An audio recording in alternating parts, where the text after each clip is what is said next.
त्यानंतर बघूया आपण की समाज व्यवस्था. आपण पाहिलं की नगररचना, रस्ते, घरबांधणी, सांडपाण्याची व्यवस्था, मुद्रा आणि भांडी यामध्ये सारखेपणा होता. की त्यानंतर हडप्पानंतर मोहनजोदडो इथे सुद्धा उत्खनन झाले. हडप्पापासून 650 किलोमीटर अंतरावर तिथे सुद्धा ज्या काही वस्तू आणि वास्तू निघाल्या त्या वस्तू आणि वास्तू या हडप्पा संस्कृतीच्या मिळती जुळत्या होत्या, एवढं सारख्या होत्या. बरोबर आहे. आणि म्हणून तिथली जी काही व्यवस्था होती, समाज व्यवस्था होती, ते एक प्रकारे चांगली होती. आणि समाज व्यवस्थेमध्ये कुशल व्यक्तीचे व्यावसायिक वर्ग होते, त्यांच्याशी निगडीत वस्तू आणि वास्तू, यानंतर त्यांना वस्तू आणि वास्तू पुरवण्याचे काम केल्या जात होते. त्याचप्रमाणे तिथे दफन व्यवस्था, व्यक्ती मरण पावल्यानंतर ते त्यावेळेस जाळत नव्हते, ते त्याला दफन करत होते. आणि ही सुद्धा एक व्यवस्था त्यांनी केलेली होती की मृत व्यक्तीला एक प्रकारे अग्नी न देता त्यावेळेस जमिनीमध्ये त्याला एक प्रकारे माती दिल्या जात होती. आणि अशा प्रकारची त्यांनी समाज व्यवस्था होती. आणि समाज व्यवस्था एकमेकांना पूरक होती, एकमेकांना सोयीस्कर अशी होती. व्यापारामध्ये एकमेकांचं हित लक्षात घेतलं जात होतं. आणि व्यापार खास करून कच्चे मातीचे जे काही भांडे आहे, जे चाकावर ज्याप्रमाणे ते घडवत होते, चाकाचा आपण पाहिलं की चाकाचा ज्यावेळेस शोध लागला त्याप्रमाणे चाकाप्रमाणे या लोकांचं जीवन गतिमान झालं. आणि जीवन गतिमान झाल्यानंतर संसारासाठी, गृह उपयोगासाठी त्यावेळेस जी काही भांडेकुंडी लागायची ती भांडेकुंडी बनवल्या जायची. आणि समाज व्यवस्था या सर्व या नगर रचनेशी मिळती जुळती होती. नगररचना असो, रस्ते असो की भांडी असो, हे सर्व एक प्रकारे समाज व्यवस्थेचा तो एक भाग होता. त्यानंतर आहे आर्थिक व्यवस्था. त्यावेळेस या लोकांना हे लोक शेती करत होते. आपण पाहिलं की शेती करत असल्यामुळे त्यांच्याकडे नांगर असायचा आणि बैल सुद्धा असायचे. आणि या बैलाच्या माध्यमातून हे लोक शेती करायचे.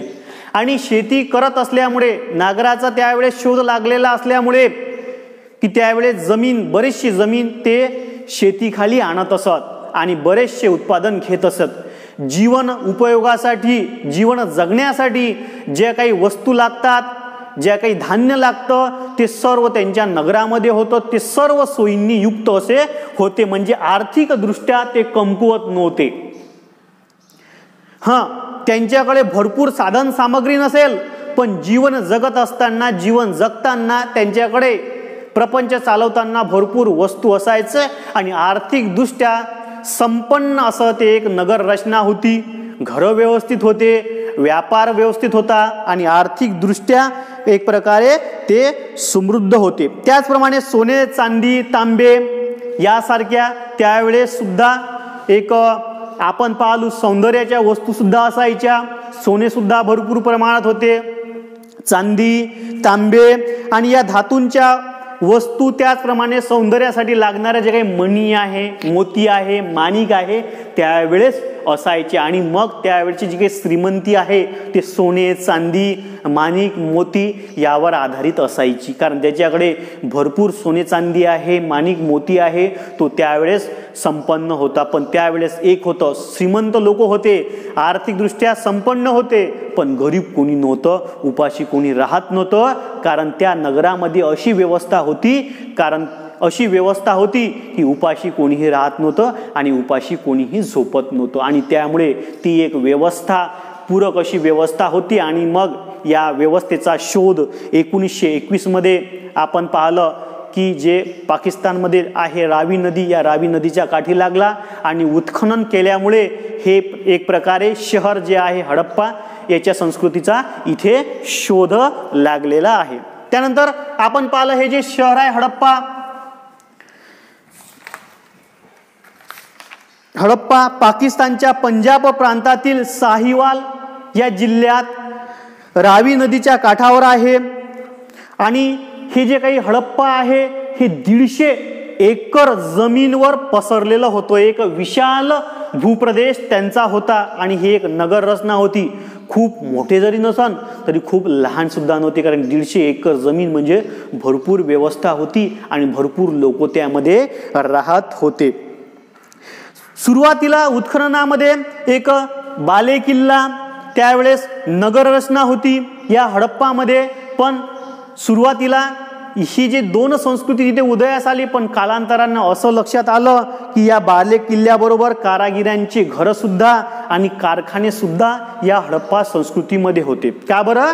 कारण ज्या वेळेस उत्खनन झालं त्यावेळेस केवळ रस्ते बांधणी किंवा घरच त्यांचे पक्के नव्हते, तर घरांसोबतच त्यांचे नगररचना, त्याचप्रमाणे बालेकिल्ला सुद्धा असायचा. बालेकिल्ला म्हणजे काय की या ठिकाणी एखादा श्रीमंत व्यक्ती राहायचा, आर्थिकदृष्ट्या संपन्न व्यक्ती राहायचा की ज्याचे पूर्ण या नगर रचनेवर एक प्रकारे तो या नगरांकडे एक मुख्य व्यक्ती म्हणून पाहिलं जायचं आणि मग तो या बालेकिल्ल्यात राहायचा. मग बालेकिल्ला असायचा, सोबतच नगररचना असायची, पण त्यासोबतच कारागिरांची घरं सुद्धा होती आणि कारागिरांची घरं आणि सोबतच कारखाने सुद्धा तिथे अस्तित्वात होते हे लक्षात आलं. त्यामुळे हडप्पा संस्कृती ही एखाद्या सुनियोजित शहराला लाजवेल अशा प्रकारची होती, कारण त्यांनी भविष्य ओळखलेलं होतं आणि भविष्य ओळखलेलं असल्यामुळे एक प्रकारे घरच बांधले नाही, नगरच बांधले नाही, बाले किल्लेच उभे केले नाही, आर्थिकदृष्ट्या संपन्नच झाले नाही, व्यापारच केला नाही, तर त्याबरोबर कारागिरांची घरं सुद्धा बांधली आणि या कारागिरांना घरं राहण्यासाठी पक्के घरं बांधून दिली.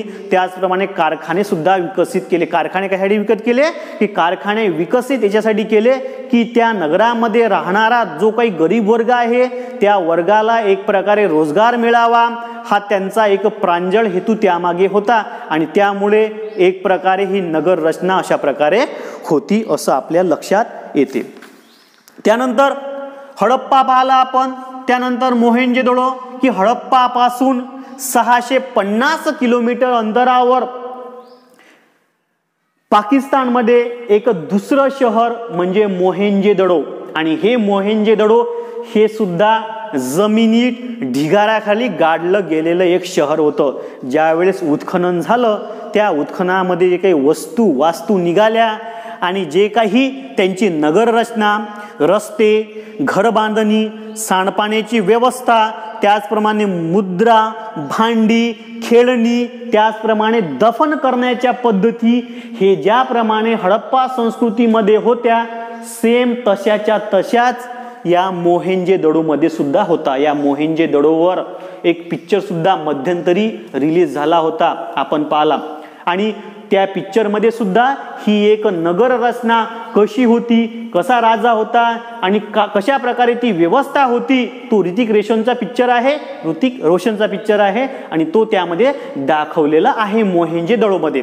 तर बघा की असं हे मोहेंजोदडो जे हडप्पापासून 650 किलोमीटर अंतरावर आहे आणि मग इथे राखालदास बॅनर्जी 1921 ते 22 मध्ये इथे उत्खनन झालं. आपण पाहिलं की 1921 मध्ये हडप्पामध्ये उत्खनन झालं, 1921-22 मध्ये मोहेंजोदडो इथे उत्खनन झालं आणि मग असे उत्खनन होत गेलं आणि मग उत्खनन होत जाऊन आपण पाहिलं की समोर धोलावीरा, लोथल, कालीबंगन आणि दायमाबाद इथे सुद्धा ज्या काही वास्तू सापडल्या ह्या सर्व हडप्पा आणि मोहेंजोदडो या संस्कृतीशी मिळत्या जुळत्याच आहे.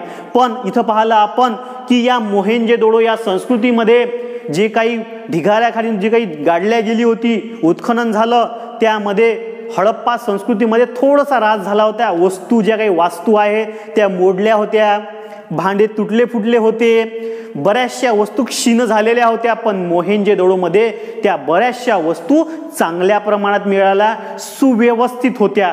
त्याप्रमाणे त्या ज्या भांड्याचा किंवा इतर वस्तूंचा ऱ्हास मात्र इथे झालेला नव्हता मोहेंजोदडोमध्ये. तर बघा की इतर जे काही धोलावीरा, लोथल, कालीबंगन आणि दायमाबाद त्याचं एक असं म्हणतात की धोलो काली साडी दायमाबाद में, धोलो काली साडी दायमाबाद में म्हणजे हे जे काही संस्कृती आहे ते सर्व हे हडप्पा, मोहेंजोदडो या ठिकाणीच नाही तर या शहरामध्ये सुद्धा आढळली. आपण खास करून हडप्पा आणि मोहेंजोदडो पाहत आहे. तर धोलो, काली, साडी, दायमाबाद में म्हणजे हे जर तुम्ही लक्षात ठेवलं, धोलो, काली, साडी, दायमाबाद में म्हणजे तुमच्या लक्षात येईल बाकी शहरं की धोलो म्हणजे धो म्हणजे धोलो, धोलावीरा, धो म्हणजे धोलावीरा, लो म्हणजे लोथल, हे दुसरं शहर की जिथे सुद्धा उत्खनन झालं आणि इथे सुद्धा एक प्रकारे या संस्कृतीशी साम्य असणारं सर्वच्या सर्व वस्तू आणि वास्तू नेमक्या जशाच्या तशा आढळल्या. तर बघा की धोलावीरा, लोथल, कालीबंगन आणि दायमाबाद म्हणजे धोलो म्हणजे धोलावीरा, लो म्हणजे लोथल, काली म्हणजे कालीबंगन आणि दायमाबाद म्हणजे दायमाबाद, त्याला म्हणतात धोलो, काली, साडी, दायमाबाद में. आणि अशा प्रकारे हे एक प्रकारे आपण पाहिलं की मोहेंजोदडो इथे सुद्धा एक प्रकारे असं उत्खनन झालेलं होतं. तर बघा की आपण पाहिलं, मी सुद्धा पूर्वी सुद्धा म्हटलं याच पाठामध्ये की एक चंदीगड जसं शहर आहे सुनियोजित, त्याचप्रमाणे इथे मोहेंजोदडो हे शहर आणि त्याच्याशी मिळतं जुळतं असं शहर इथे तयार करण्यात आलं. आणि यामध्ये सुद्धा घरे, मोठ्या इमारती, रस्ते इत्यादींचे जे काही अवशेष आहे हे अवशेष एक प्रकारे हडप्पा संस्कृतीशी मिळते जुळते असणारेच लक्षात आले.